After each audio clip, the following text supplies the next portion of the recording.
You ever notice how the loudest voice in your life isn't your mama, your boss, or your haters, it's you? The words you say to yourself when nobody's looking, when the makeup's off, when the job title fades, when the lights go down. And if we're honest, some of us wouldn't even let our worst enemy talk to us the way we talk to ourselves. We let guilt rehearse in our minds. We let fear give the keynote speech at our hearts. We let insecurity build a whole apartment in our heads, rent-free. But what if for just 3 days, you decided to evict those voices and move in something new? See, I came to tell somebody today, you've been in a conversation with yourself that's been shaping your destiny. And your destiny is too precious to be molded by doubt and negativity. You think your life changes when you get a promotion, a relationship, a breakthrough. No, baby. Your life changes when your language changes. Because the enemy doesn't always need to destroy your opportunities. He just needs to get you to destroy yourself with your own words. But the moment you start speaking like you are who God says you are, the moment you start narrating your life with power instead of pity, something begins to shift. So I dare you just 3 days, not 3 years, not 3 decades, 3 days, for 72 hours, talk to yourself like you are loved, like you are chosen, like you are already standing in the place you've been praying for. 3 days of words that align with your calling, not your fear. And by the time we're done today, you're going to have the blueprint for exactly what to say, how to say it, and why your own voice might be the miracle you've been waiting on. When you walk into a room and it feels cold, what do? You don't sit there shivering and complaining about how cold it is. You get up and adjust the thermostat. You know the room isn't going to heat itself unless something changes. And the same is true for your life. The emotional climate, the spiritual climate, the mental climate you live in every single day, it doesn't just happen. It's set, it's established, it's maintained. And most of us don't realize that the primary thing setting that temperature is the words we speak, especially the ones we speak to ourselves when no one else can hear. See, when I say your words set the thermostat for your faith, I'm not talking about wishful thinking or empty positivity. I'm talking about the reality that your faith responds to the environment you create with your mouth. Some of us have been praying for breakthroughs, waiting on blessings, believing for miracles. But our language has been set to a climate that can't sustain the thing we're asking God for. You've got faith for a harvest, but your words have you living in a drought. You've got dreams for abundance, but you're still speaking scarcity. You're telling yourself, I'll never get out of this, and wondering why your faith feels so weak. Your faith is like a seed. It's alive. It's ready to grow. But seeds need the right conditions, soil, water, sunlight to thrive. And your words are a huge part of that condition. If you keep speaking against the thing you're believing for, it's like planting a seed and then digging it back up every day to check if it's growing. You can't expect your faith to flourish if your words are freezing it out. Think about the story of the spies in the Bible who went to look at the promised land. God had already said, this land is yours. It was already promised. But when they came back, 10 of them gave a negative report. We can't do this. We're like grasshoppers in our own eyes. And you know what happened? Their words set the climate. Their fear and doubt infected the whole camp. Even though the promise hadn't changed, their words created a climate where faith couldn't grow. And because of that, an entire generation missed out on what God had already set aside for them. Now, before you shake your head at them, let's be real. How many times have we done the same thing? God gives us a vision, a dream, a word in our spirit. And before we can even take the first step, we start talking ourselves out of it. I'm not smart enough. I'm too old. I'm too young. I've failed too many times.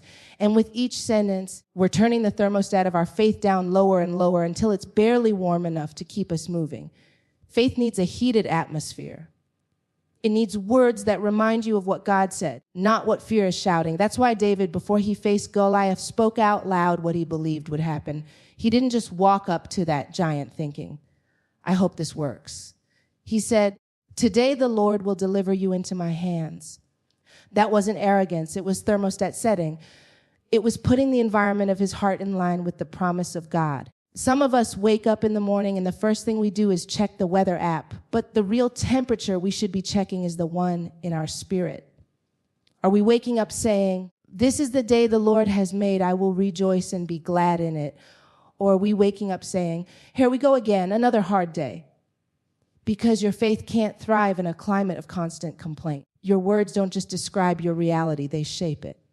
When you say, I'm just a worrier, you're not just telling the truth about yourself, you're reinforcing a habit in your spirit. When you say, I never have enough, you're not just reporting the facts, you're building a scarcity mindset that your faith has to fight against every single day.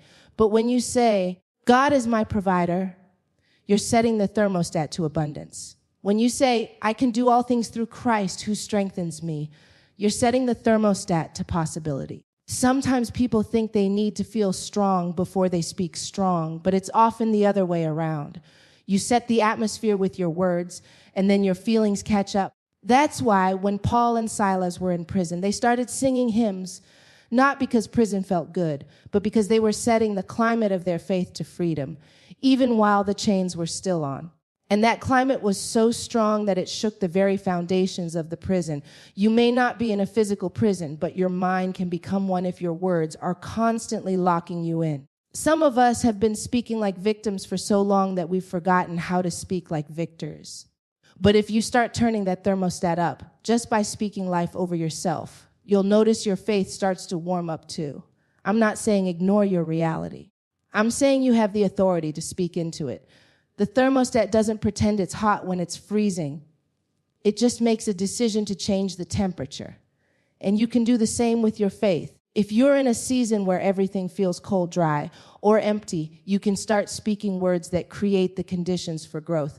When you say, God is with me, you're turning the heat up. When you declare, I am fearfully and wonderfully made, you're shifting the climate. When you whisper to yourself, this season is preparing me, not destroying me, you're inviting your faith to stand taller. And the more consistent you are with that, the more you'll notice that even when storms come, the inside temperature of your spirit doesn't drop so easily. Some people will hear this and think it's too simple. How can changing my words change my life? But that's because they've underestimated the connection between language and belief. Faith comes by hearing, and that includes hearing yourself. If you keep speaking life, you keep hearing life, and that repetition builds a new normal for your faith to live in. The truth is, you are already setting a thermostat every day. You're just not always aware of it. Every sigh of frustration, every muttered complaint, every whispered self-doubt, it all affects the climate of your spirit. And if you want your faith to be bold, confident, and unshakable, you have to be intentional about the words you allow to come out of your mouth. Because here's the thing, faith is not fragile, but it is responsive. It will grow in the right conditions and shrink in the wrong ones. And every time you open your mouth, you are either creating a greenhouse for your faith to flourish or a freezer where it struggles to survive. When the enemy wants to stop you from walking into everything God has for you, he doesn't always show up with some dramatic, obvious attack. Most of the time, he slips in quietly, like a whisper in the back of your mind, planting little seeds of doubt, fear, and insecurity. He doesn't have to take your job, your money, or your relationships if he can take your confidence. And the easiest way for him to do that is to get you talking in agreement with his lies. That's why learning to silence the enemy by speaking truth over yourself is not optional. It's a necessity if you want to live free, focused, and full of faith. The enemy knows he can't override God's promises for your life, so instead he tries to get you to override them with your own mouth. He'll whisper, "You're not enough." And if you're not careful, you'll start repeating it. He'll suggest you failed too many times, and you'll start saying it like it's fact. And before you know it, his lies become your language, and your language starts shaping your life. That's why every time a lie comes in, you've got to be ready to answer it with truth. Not with your feelings, not with your fears, but with the unshakable truth of what God has said about you. Jesus showed us exactly how this works. When he was tempted in the wilderness, the enemy came at him with scripture twisted just enough to sound right, but be completely wrong. Jesus didn't argue, negotiate, or explain himself. He simply said, "It is written," and then spoke truth. That's the model. You don't fight lies with more lies or with silence. You fight them with truth that's sharper than any sword, truth that doesn't move even when your circumstances do. And that truth needs to come out of your mouth because silence doesn't stop the enemy. Resistance does, and resistance starts with your words. Too many of us are having conversations in our minds that we would never have if someone else could hear them. We let the enemy set up camp in our thoughts, and then we just let him talk. But you have the power to interrupt him. You have the authority to say, that's not true, and here's what is true. If he tells you you're alone, you speak, God will never leave me nor forsake me. If he says you're going to lose, you speak, thanks be to God who gives me the victory through Christ Jesus. If he whispers, nobody cares, you speak, cast all your cares on him, for he cares for me. You don't have to be loud, but you do have to be intentional. The enemy doesn't care about your volume. He cares about your agreement. As long as you agree with his lies, even in a whisper, he has a foothold. But the moment you stop agreeing and start aligning your words with truth, that foothold crumbles. Speaking truth over yourself is not just a nice habit. It's spiritual warfare. It's putting on the armor of God and refusing to walk into battle without a sword in your hand. Here's what makes this powerful.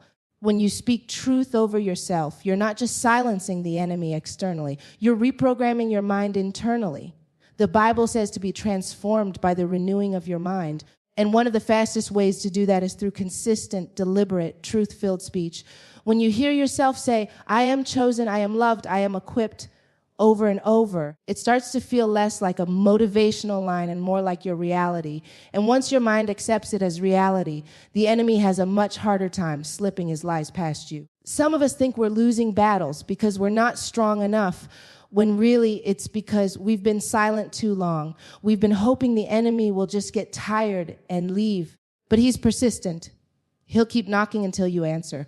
But when you answer with truth, you change the conversation. You stop letting him dictate the narrative of your life and start taking ownership of the script. Even David, before he became king, had moments when the enemy came after his confidence. At Ziklag, when everything was burned down and his men talked about stoning him, the Bible says David encouraged himself in the Lord. That wasn't just positive thinking, it was speaking truth to his own soul in the middle of disaster. He reminded himself of who God was and what God had promised, even when the evidence in front of him looked hopeless. And that's exactly how you silence the enemy. You don't wait for the circumstances to change before you speak truth. You speak truth until the circumstances have no choice but to shift. Sometimes people think the battle is out there, out in the world, out in the workplace, out in their relationships. But the most important battles happen right between your ears. If the enemy can't defeat you outwardly, he'll try to defeat you inwardly. But if you learn to guard your mind with truth-filled words, you close the door to those attacks before they can even get started. Speaking truth is like putting up a no vacancy sign in your spirit. There's no room for lies here. And this isn't just about reacting to lies when they come. It's about preemptively flooding your atmosphere with truth so there's no space for the enemy to move in. Just like you lock your doors at night before a thief ever tries to get in, you can fill your day with declarations of truth before the enemy ever whispers. Start your morning by saying, I am more than a conqueror. Not because you feel like one, but because it's true. Go into your meeting saying, I have the mind of Christ, not because you think you're perfect, but because you know who's guiding you. When you keep speaking truth, it's not just the enemy who hears, it's you, your spirit, your faith. Every time you say, I can do all things through Christ, you're reinforcing that belief in your own heart. Every time you say, no weapon formed against me shall prosper, you're reminding yourself that no attack, no lie, no scheme has the final say. Your words start to echo louder than the enemy's whispers, and eventually his voice becomes background noise instead of the main soundtrack of your life. This is why some people seem unshakable even when life throws them curveballs. It's not because they don't hear the enemy's lies. It's because they've trained themselves to answer with truth before the lie can take root. They've decided that their mouth will be a gatekeeper, allowing only what builds faith, courage, and peace to pass through. And that's something you can decide too. Because at the end of the day, the enemy doesn't need your permission to attack, but he does need your agreement to succeed. If you refuse to give him that agreement, if you choose to keep your mouth full of truth, then even in the middle of the fight, your spirit will stay steady. And the steadier your spirit is, the harder it is for him to pull you off course. You can't expect to walk like a champion if you're speaking like a casualty. You can't pray for a life of victory while you keep using the vocabulary of defeat. Words are not harmless little sounds. They are the framework for the life you're building. Every time you open your mouth, You're either laying bricks that will hold up your future or stacking stones that will block your own path. That's why you can't live in victory with a defeated vocabulary. The two cannot coexist. One will always overpower the other, and most of the time, the words win long before the battle ever shows up in your life. A defeated vocabulary sounds like constant complaining, low expectations, and self-limiting statements that put boundaries where God never put them. It says things like, I can't do that. That will never work out for me. I always mess things up. It's not just that these words are negative. They are prophetic in the worst way. They speak into your future and set the terms for what's possible. If you keep speaking defeat, you'll start living it out almost automatically because your mind, your faith, and your actions will align with the script you've been reciting. The enemy loves a defeated vocabulary because it saves him work. He doesn't have to push you off the path if he can convince you to sit down and stop walking. He doesn't have to close the door if you convince yourself it's locked. And the easiest way to get you to do that is to keep your mouth full of, I can't, and it's too late, until you start to believe that it's safer to stay stuck than to even try. But God never called you to live stuck. He called you to walk in freedom, and that walk is powered by the words you choose. Look at Joshua and Caleb when they came back from spying out the promised land. Everyone else said, we can't do it. The giants are too big. We're too small. That's defeated vocabulary, seeing the obstacles instead of the opportunity, magnifying the problem instead of the promise. But Joshua and Caleb spoke differently. They said, we are well able to take it. Their words carried the sound of victory before they ever saw it happen. That's the difference. The people who live in victory start speaking it before they're living it because they understand that their language shapes their reality.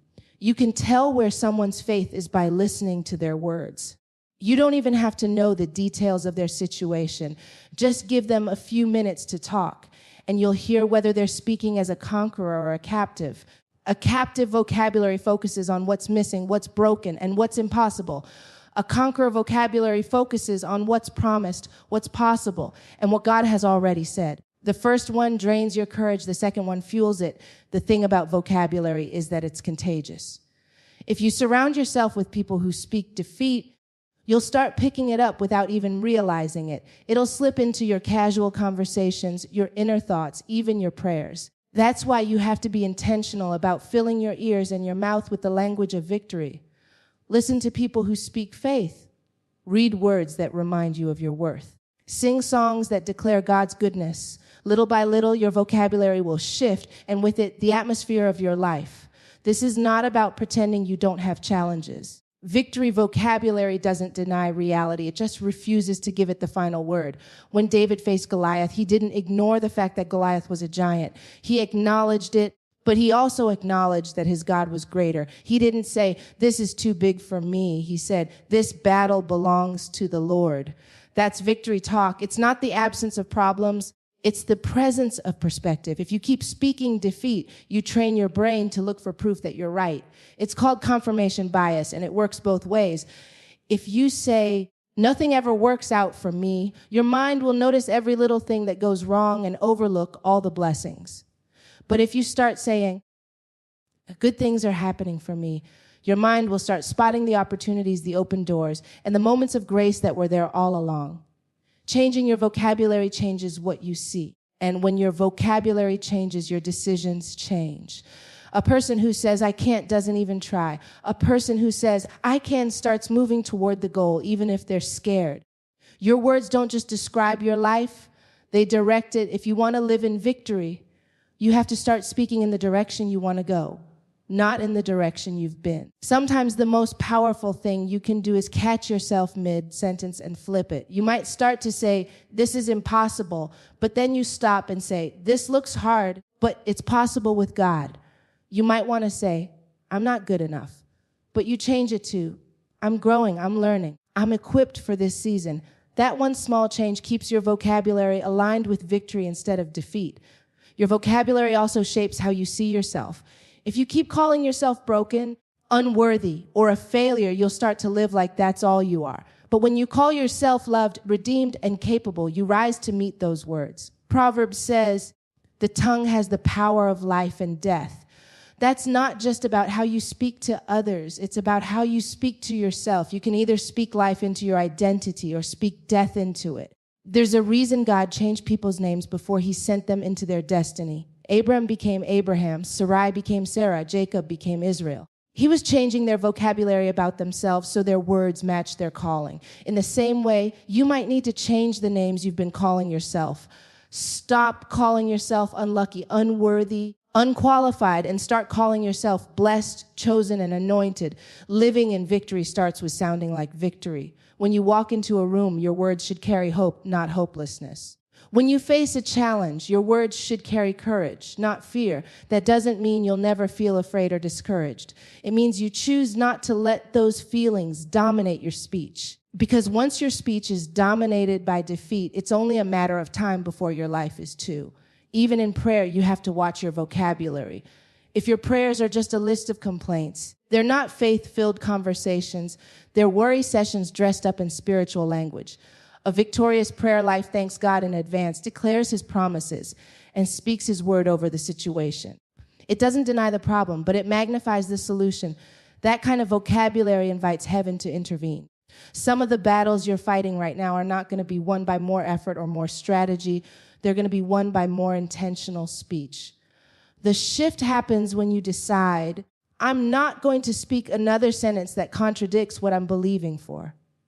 You start catching yourself, correcting yourself, and replacing every defeated phrase with one that lines up with the life you want to live.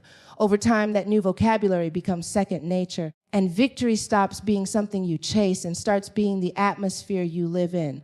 What you say to yourself when nobody's around eventually shows up for everybody to see. The conversations you have in private don't stay locked inside your head. They leak into your choices, your habits, your posture, even the way you walk into a room. You can put on the best outfit, wear the widest smile, and post the happiest pictures, but if your private words are full of defeat, fear, and insecurity, sooner or later the cracks will show. That's why it's not enough to just look confident on the outside. You have to sound victorious on the inside, because what you say in private will always show up in public, whether you want it to or not. Private words are like seeds planted in the soil of your soul. Nobody sees the planting, but everyone will eventually see the fruit. If you've been telling yourself, I'm not good enough in secret, it'll show up as hesitation when opportunity knocks. If you've been telling yourself, I always mess things up, it'll show up as self-sabotage when things start going well. If you've been telling yourself, nobody cares, it'll show up in the way you withdraw from relationships. The root may be hidden, but the fruit is visible, and it comes from the language you've been feeding yourself. That's why it's dangerous to think you can keep your private talk negative as long as you keep your public talk positive. Eventually, the private becomes the public. Your words shape your beliefs, and your beliefs drive your behavior. You can only fake confidence for so long before your inner conversation starts directing your outer actions. That's why people who carry true authority and peace aren't just performing for the crowd. They've trained themselves to speak truth and life when they're alone. Jesus made it clear that what's in your heart will come out of your mouth. You can't keep sowing doubt and expecting to reap faith. You can't keep feeding yourself fear and expecting to walk in courage. If your private words are small, your public life will feel small. But when your private words are big, faith-filled, and rooted in truth, your public life expands to match them. People will look at you and see strength, but it's not because you're faking it. It's because you've been speaking it over yourself in secret long before they saw you. Think about athletes before a big game. The most successful ones don't just train their bodies. They train their minds with self-talk. In the locker room, before the cameras are rolling, they're saying to themselves, I've got this. I'm ready. I've prepared for this moment. By the time they step on the field, those private words have already set the tone for their performance. The same is true for your life.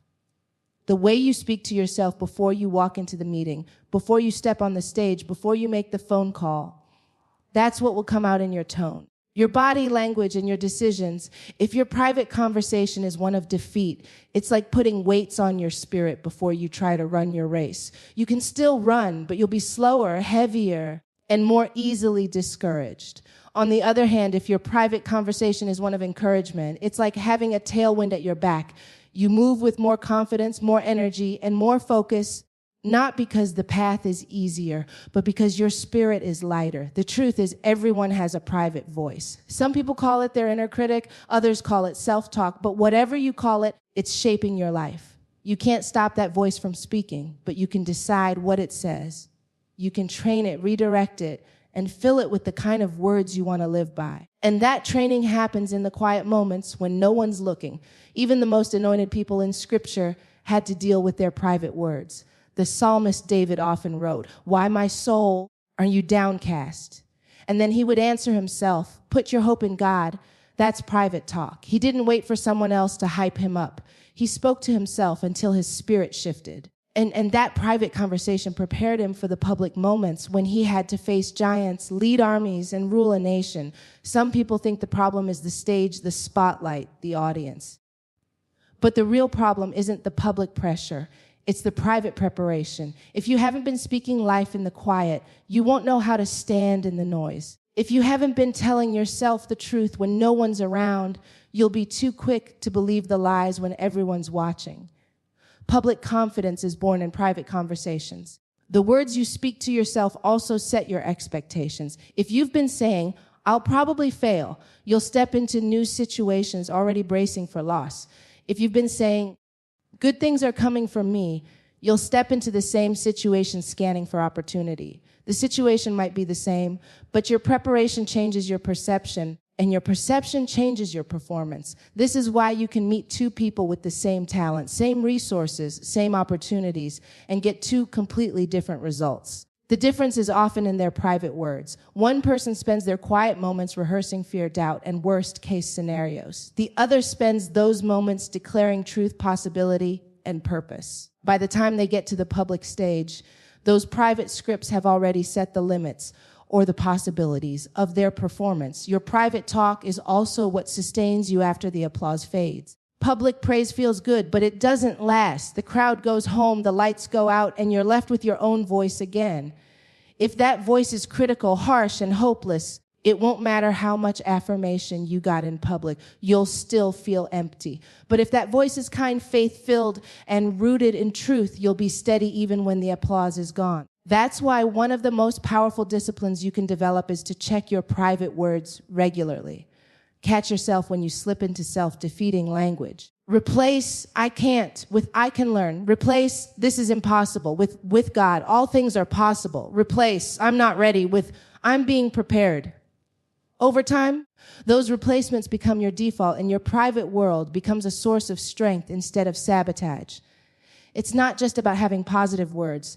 It's about having accurate, truth-based words. Positive words that aren't rooted in truth will crumble under pressure. But truth-based words have weight, authority, and staying power. When you speak what God has said about you, you're not just making yourself feel better. You're aligning your inner conversation with eternal reality. And when your private talk matches God's truth, your public life reflects His power. What you say to yourself in the car on the way to work, in the mirror before you leave the house, or in the quiet before you fall asleep, it all matters. Those are the moments when you're shaping tomorrow's public version of yourself. And if you fill those moments with words of courage, hope, and faith, you'll walk into tomorrow carrying the proof of those private conversations.